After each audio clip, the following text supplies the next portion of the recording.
हाय, आ गए आप ज्योति miss class में? Most welcome. चलिए, मैं आशा करती हूँ कि आपने अपने बच्चों को ये पूरा बहुत अच्छे से प्रैक्टिस करवा दिया होगा और आपके बच्चे बहुत अच्छा लिखते होंगे। इसके बाद क्या होता है हमारा revision time, right? Revision time में और क्या होगा? वही जो हमने पहले सीख चुके हैं, ये सारे के सारे अक्षर आधा आधा पेज तो ज़रूर लिखवाना बनता है, राइट? और ये भी, ठीक है? तो प्रैक्टिस तो हमें करवानी पड़ेगी, वरना तो हमारे बच्चे पुराने अक्षर जो लिखते जा रहे हैं वो भूलते चले जाएंगे, ठीक है? तो प्रैक्टिस तो बनती है भाई, ठीक है? अब हम आज के नए लेटर पे आते हैं। अब हमें सीखना है वो है एक्चुअली जे फॉर जग, ठीक है? लेकिन ये सीखने से पहले हमें जो बच्चों को सिखाना है वो है ये सिंपल। आप ऐसे लाइन लेके आएंगे और यहाँ से ऐसे करवाएंगे उसको, ठीक है? यहाँ पे ऐसे और फिर यहाँ पे ऐसे। Got it? समझ में आई बात? यहाँ से इस लाइन से यानी कि ब्लू लाइन से शुरुआत करेंगे, स्ट्रेट नीचे लेके आएंगे, यू टर्न करके ऐसे, ऐसे यू टर्न करके ऐसे। अब इसकी आप प्रैक्टिस देंगे, तो प्रैक्टिस देंगे तो आपको बहुत ध्यान रखना है कि बच्चे कैसे लिख रहे हैं। See this is very very important now. अब यहाँ पे ऐसे बच्चे क्या करेंगे पता है? कभी कभी ऐसे करके ऐसे करेंगे और बाद में ऐसे गोला मारेंगे ऐसा नहीं होता है। यहाँ पे स्ट्रेट जाना है और यहाँ से टर्न लेकर फिर ऐसे आना है। गॉट इट और नॉट? यस और नो? समझ गई बात आप? अगेन सेम यही चीज़ यहाँ पे ऐसे यू टर्न लिया और फिर यहाँ पर ऐसे आ गए। बात समझ आ गई? अगेन यहाँ से ऐसे लिया, यू टर्न लिया और फिर ऐसे आ गए। सेम अपना वही अपना जो सिस्टम है टिक-टॉक वाला, टिक टॉक। बात समझ आ गई? चलिए, अब यही चीज़ पहले प्रैक्टिस करवाएंगे। पहले जब उनका अच्छे से हाथ बैठ जाएगा इस पर, फिर आप बच्चे को खुद लिखाएंगे।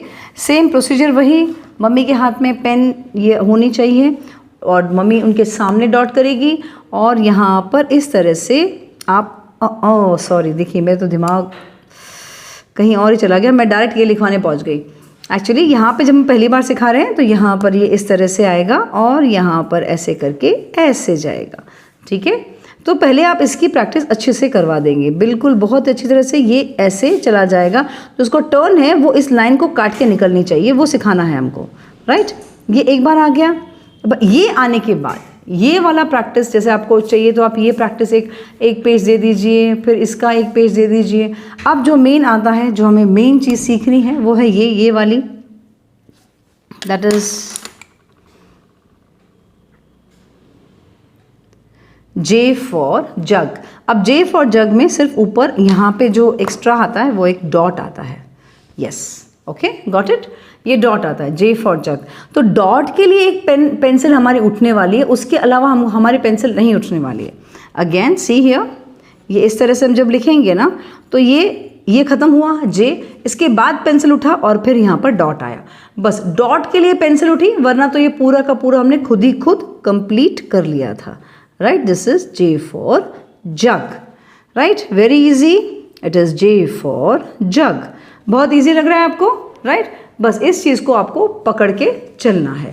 अब इसमें जो खास ध्यान रखना है कि बच्चे गलती ना करें। हाँ, यानी जो बच्चे गलती करते हैं पहले वो बता देती हूँ।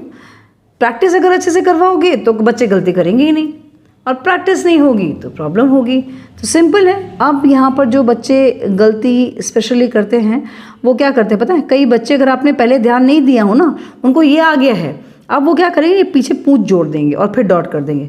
अब आपको पता चला कि आपके बच्चे ने क्या किया है? आपके बच्चे ने बिल्कुल उसको बिना हाथ को उठाते हुए ये जे कंप्लीट किया है, तो वो तो बिल्कुल ही गलत हो जाता है। ये नहीं चलेगा, भले वो कितना भी सही दिख रहा हो, लेकिन ये गलत है। कर्सिव राइटिंग सिखाने का एक ही मकसद होता है, क्या होता है कि बिना हाथ को उठाए एक बार पेंसिल रख दी पेपर पे तो कंप्लीट करके ही हाथ उठना, यही मकसद होता है कर्सिव राइटिंग का, राइट? तो अगेन ये बहुत ध्यान रखना है आपको कि आपका बच्चा बिल्कुल ही मतलब पेंसिल ख़त्म होने के बाद, जे ख़त्म होने के बाद ही उठा रहा है। Okay, is that clear to you? I hope आपको बहुत अच्छे से समझ में आ गया होगा। और कई बार अगर बच्चों ने भूल से कभी ऐसे कर दिया और यहाँ पे लूप नहीं बनाया और ऐसे का ऐसे ही ऐसे लिखे गए, ये गंदा चीज़ है, मतलब गलत चीज़ है, नॉट गंदा बट गलत चीज़ है, ऐसे नहीं होना चाहिए। बहुत अच्छे से एक क्या बोलते हैं ना, जगह बननी चाहिए यहाँ पर, तो ये चीज़ भी गलत है। Got it? बात समझ आई? तो बस अब इस चीज़ का ध्यान रखिएगा कि आपको जे कैसे सिखाना है, एंड कंप्लीट होने के बाद, जे कंप्लीट होने के बाद ही पेंसिल उठना है और उसके बाद डॉट लगना है। और आपको पता है मूल मंत्र, जे फॉर जग, बोलते बोलते लिखना है, वो तो सबसे इम्पॉर्टेंट है। जे फॉर जग, राइट, बोलते बोलते लिखना है। ऐसे करके आपको पूरा का पूरा इसका एक्सप्लेनेशन, आई मीन टू से ये आपको प्रैक्टिस देनी है। समझ में आ गई बात आपको? ठीक है, I hope this is very clear to you.